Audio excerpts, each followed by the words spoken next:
I'm John McQuay with 8541 Tactical, and this is the Stalker Gen 2 from Drake & Associates. The Stalker Gen 2 is a 16-inch bolt-action rifle built on a Rangemaster Precision Arms action and trigger. The most noticeable feature of this rifle is the Cadex Strike 30 chassis. This rifle has a 16-inch barrel. The 16-inch barrel combined with the folding stock makes for an extremely compact package. One of the really nice features of the stock is that when it folds to the side, it encapsulates the bolt handle, locking it in. So the bolt doesn't get snagged, it doesn't get opened. If you take a hard spill, you don't end up with a bolt handle jammed through your ribs. So that's kind of an interesting feature. But when you fold it down and fold the bipod, the rifle's overall length is 27.5 inches, which is very small. It can fit in a lot of places that a full-size fixed stock rifle would not fit. That gives you a lot of options if you're a law enforcement or military shooter and you actually need to get a rifle in somewhere in kind of a low-profile manner. Now, when the stock's extended, it locks out. It's relatively solid, and you have a myriad of adjustments here. You have an adjustable comb, you have an adjustable length of pull, and the buttstock, the recoil pad, will actually adjust up or down to get it perfectly in line with where you want it. This range of adjustment is excellent because no matter what size shooter you are, you can set the stock up to fit you.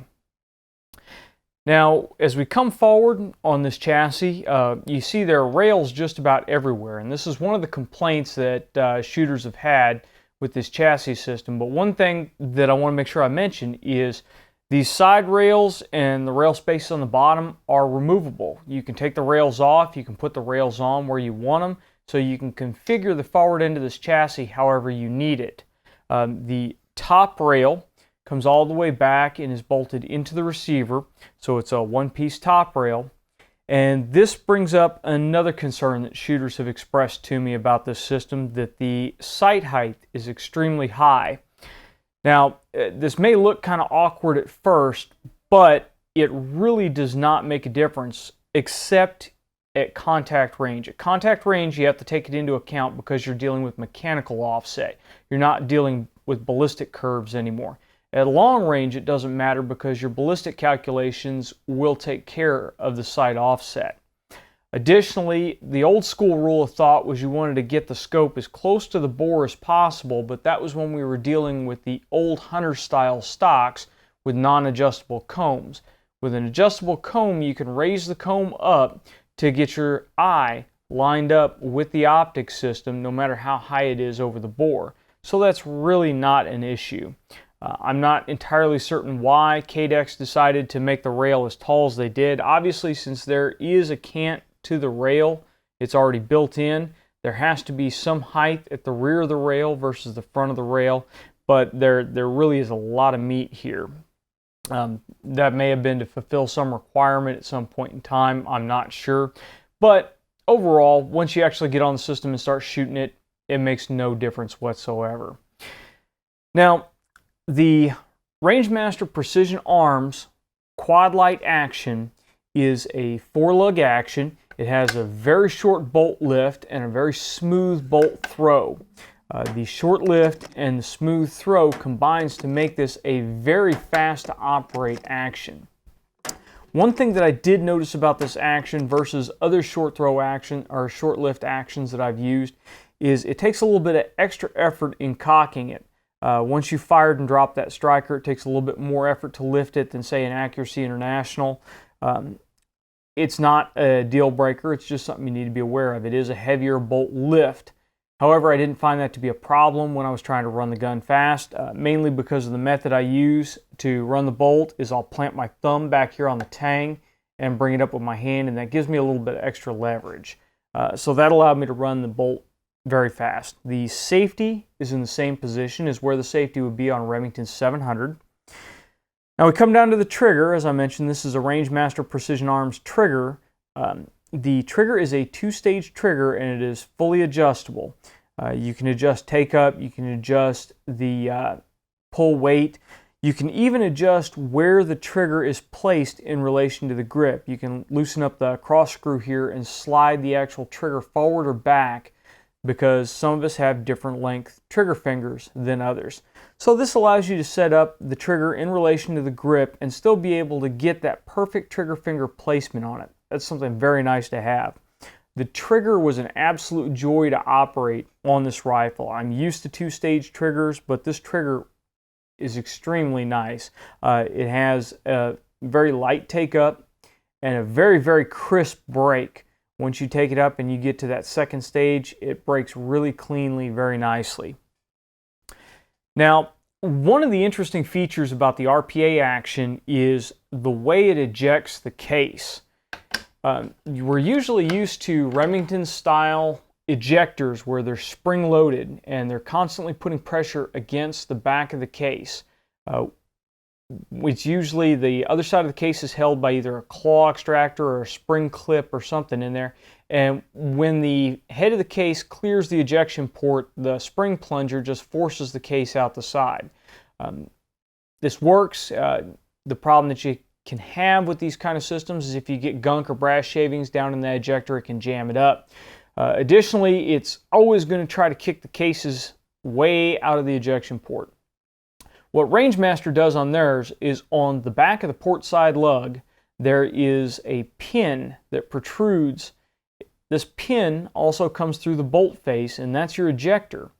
When you run the bolt back, this pin bears against the bolt stop in the receiver, forcing the pin forward to strike the head of the case.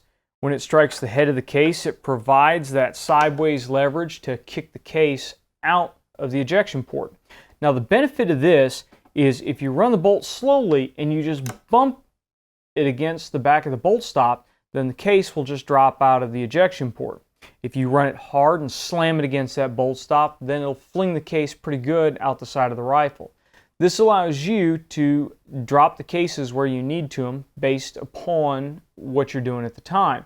So if you're in a situation where you want to be able to collect your brass quickly and get out of the area, or you just don't feel like chasing your brass down the firing line, then it's real nice to be able to bring it back and just bump it and let the cases fall out the side. If you're in a situation where you have rapid target engagement and you want to make sure that you positively eject that case and grab the next one in the magazine, then you can go ahead and bang it hard and let it fly. So it's a really kind of a nice feature. Coming forward on the system, the barrel on our test rifle here is a Border Barrels 16-inch. It is a lightweight profile and it's been fluted. This barrel gives the system a really nice balance to it. The overall weight of the rifle with the optic that we have on here, the SWFA SS 5-20 power, comes to 16.8 pounds. First 16.8 pounds may sound like a heavy rig, but my Accuracy International with the 20-inch barrel, it came up to 18 pounds, fully dressed out, ready to go out in the field.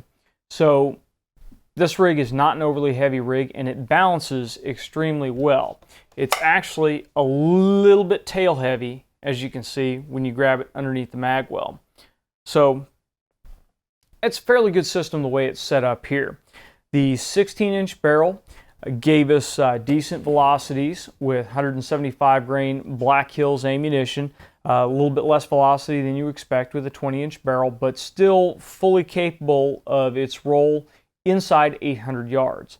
With the 16-inch barrel, I don't know if I want to take it out and try to get it past 1,000 yards. The accuracy is going to be there, but your speeds are going to start dropping off, and you're going to have a little bit more wind drift and all that fun stuff that comes into play. However, I believe this rifle is more targeted towards the law enforcement shooter, and for a law enforcement shooter, a 16-inch barrel 308 is most definitely going to get the job done.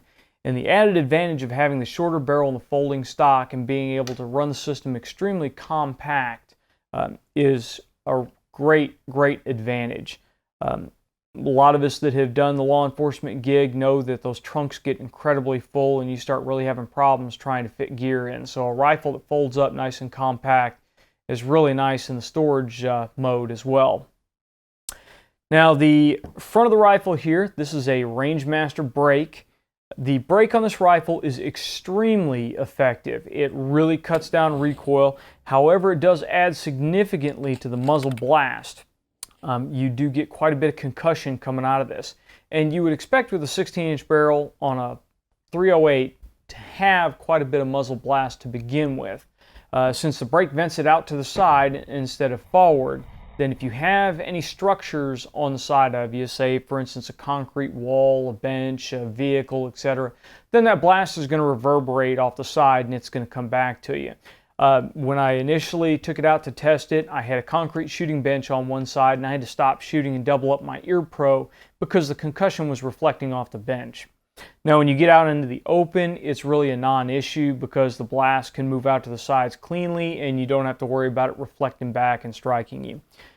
If you're really worried about sound signature in a professional capacity, more than likely you're going to be running a suppressor on the system anyway, so that's not that big of a deal. However, the brake combined with the weight of the system made this a joy to shoot.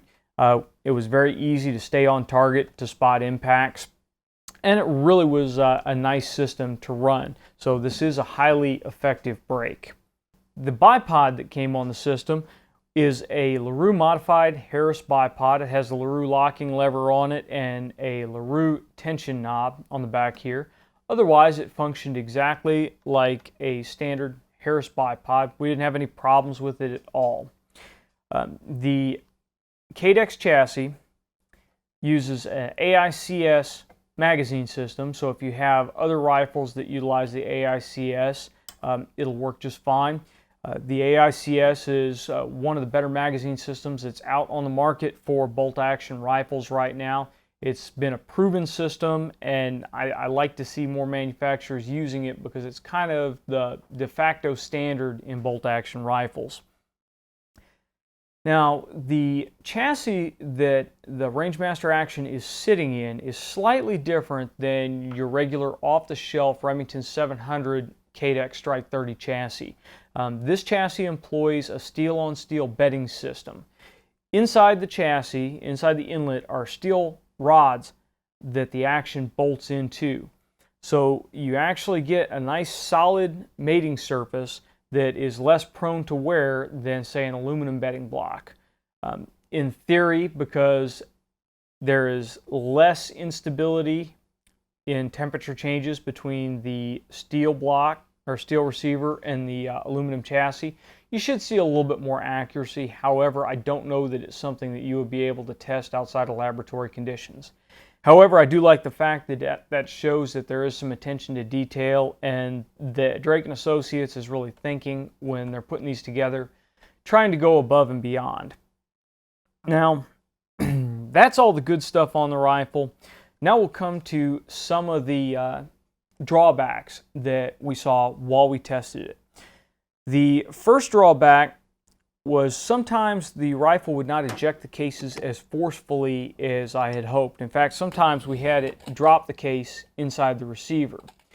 Now, as soon as it started doing this, I called Chris Drake up and explained to him what the rifle was doing, and he advised me that that pin that we discussed earlier that actually strikes against the head of the case to eject it is a wear item.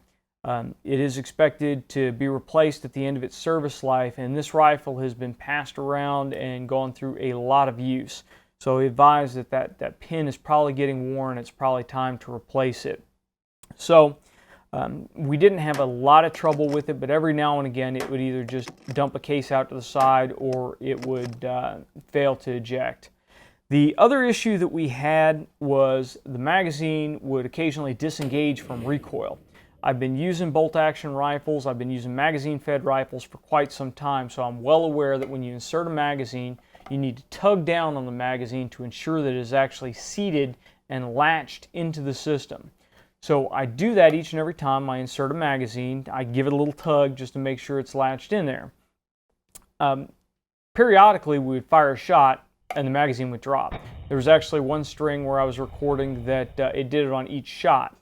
Again, talking to Drake & Associates, they advised that this is one of the first rifles that they put out in this configuration, and they've since made a change in the magazine well, and this is supposed to resolve some of those issues.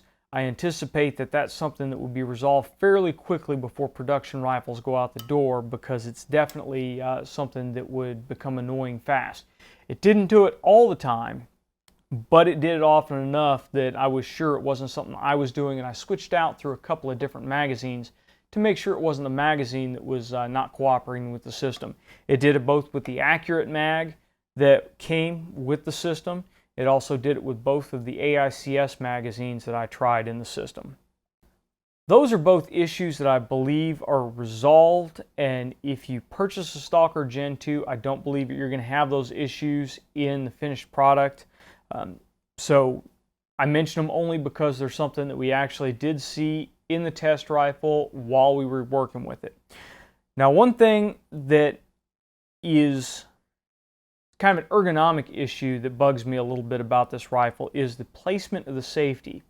Now, it is placed in the same position the Remington 700 safety is placed. However, this rifle obviously is not in the same configuration as a Remington 700 would be, and the safety lever itself actually protrudes out to the side, which is towards where the camera is placed right now, more than a standard Remington safety. In fact, it's almost twice as wide as a standard Remington safety lever. Now, what happens is when you're firing the rifle, you've got the safety set in the fire position, which is the forward position, and you go to cycle the bolt. It's very easy when you run your hand back to catch the safety with the tips of your fingers as you pull the bolt back. If you're a fan of the grip it and rip it bolt style and you come up and back, it's really easy to catch it with your thumb or with the meat of your palm and bump it into safe. And when you drive it forward and lock it down and go to fire, you notice, wait a minute, I can't fire. And it takes a second to realize that the rifle was on safe. Now, I did it often enough that after the second string of fire, I knew that as soon as I pressed the trigger, if it didn't immediately pop, to come up top and make sure that the safety was off. It's one of those things that the safety lever either needs to be narrower, it either needs to be trimmed down, or they just need to go with a totally different type of safety. So that really was the only functional problem that I had with the rifle that was based on the actual design of the rifle. Now, the advantage of a rifle like the Stalker Gen 2 that you have here is these are semi-custom rifles. If you call Drake & Associates to order it, you don't have to go with a 16-inch barrel 308. You can order them in 243, 6.5 Creedmoor, pretty much anything that utilizes a 308 bolt face in a short action, they can do for you. They can run whatever barrel lengths you want. The evaluation model that we have here runs the lightweight border barrel. The production models will run a heavyweight Saturn barrel. Now, if you want a lighter weight barrel, you can specify a lighter weight barrel and they will take care of you. If you want the long barrel, they can specify the long barrel and take care of you. The long barrel version of this is actually called the Interceptor instead of the Stalker. But other than that, the configuration of the rifle is pretty much the same. Additionally, Drake & Associates can also build you this rifle on a Remington action if that's what you desire. It'll obviously save you a little bit of money over the Rangemaster action. However, you won't get the benefits of the Rangemaster action, being that really short bolt lift and that really sweet trigger. So that's something to bear in mind. Now, when we took it out to the range and we fired it, the rifle is fun to shoot. You are able to shoot it accurately and quickly. We fired a ton of different ammo through the rifle, everything from 110 grain Hornady Tap to 175 grain Black Hills Match. The 175 grain Black Hills Match did the best because the barrel on the test rifle is a 1 in 10 twist, so I didn't expect it was going to shoot the very light stuff all that accurately. The best group that we shot with the Black Hills Match was a 5-shot group at 100 yards, and it came in at .28 MOA. So that's just a little bit over a 1/4 inch group at 100 yards for 5 shots. The average groups this rifle was turning out for all the ammunition that we fired were half-minute groups. So for 5 shots, we were getting half-inch groups at 100 yards. The worst group that it turned in, I believe, was probably partially my fault, and that was right about 1 inch.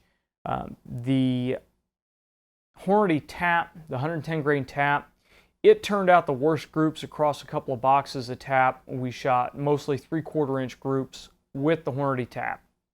That's the 110 grain tap. The 168 grain tap shot extremely well in the rifle. The accuracy that it bore out over, I think we fired probably about 150 rounds through the rifle. The accuracy that it demonstrated over that is more than sufficient for a law enforcement rifle. You have absolutely no problem making headshots out to extreme distances, which I would classify extreme distances in the law enforcement realm as 300, 350 yards. For the military side of it, you could take some pretty decent shots with this and know that you have surgical accuracy on tap. Now, if I was going for a 1,000-yard rifle, obviously I would go with a little bit longer barrel. I don't really want to go and shoot a 1,000-yard match with a 16-inch barrel. You could, but you're going to have to pay attention to a lot of factors, mainly your wind drift, and you're definitely going to have to be on with your range calls if you try to do something like that with a 16-inch rifle. However, it fills the niche in the 800 in quite well for a compact rifle that you can rapidly deploy. The system looks kind of chunky, but it really handles extremely well. Even set up the way it is with the rails on the front, you've got a nice gap here to wrap your hand around. And it was an extremely fun rifle to shoot. We will go ahead and post the full specs at the end of this with the weight and the manufacturer's suggested retail price on it. But the rifle, I believe, is an extremely good rifle. It was extremely accurate, and I keep mentioning it was extremely fun to shoot. I'm going to be sad to see it go back. So if you are interested in a Rangemaster Precision Arms Action, the Rangemaster Brake, or the complete Stalker Gen 2 or Interceptor systems, give Drake & Associates a call and they will set you up. If you're interested in a Remington 700 version of these rifles, give them a call.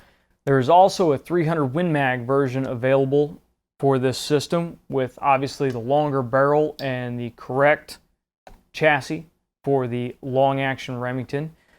So if you're interested in one of these, give Drake & Associates a call. We'll leave the information down in the bottom of the comment section below as well.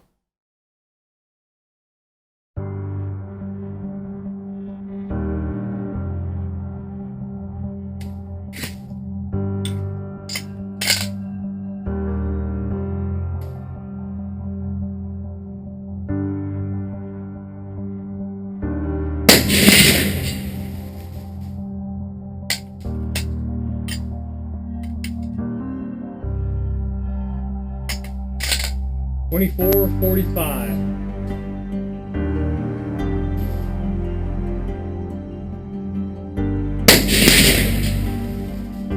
$24.74.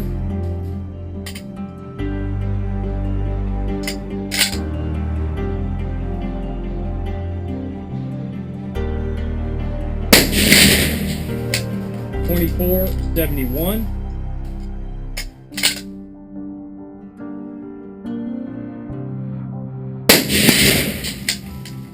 $24.54.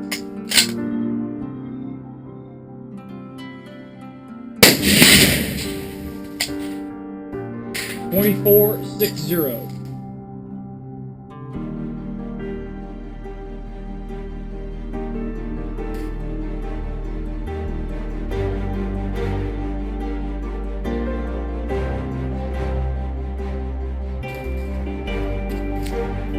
.168 grain AMAX Black Hills.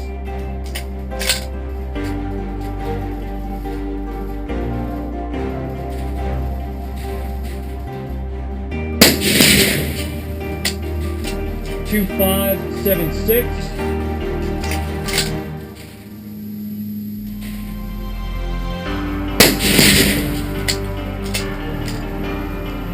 $26.22.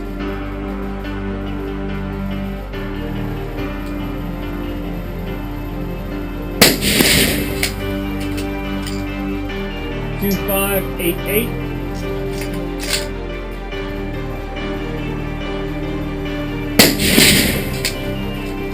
2571.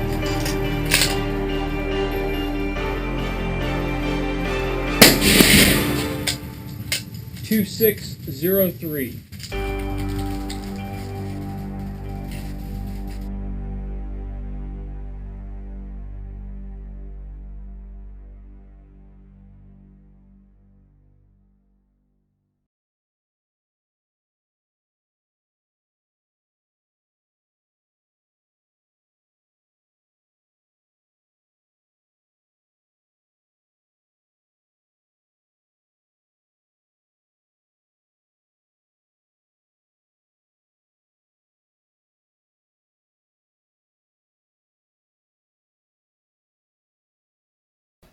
If you've enjoyed this review video, please make sure you click that thumbs up button. If you're a subscriber, thank you. If you're not a subscriber, please click that subscription button. We won't send you any junk mail, it won't cost you anything, and YouTube will let you know when we release new videos. Please make sure you leave your comments in the comments section below. Let us know what we're doing right, let us know what we're doing wrong. And until next time, get out and shoot!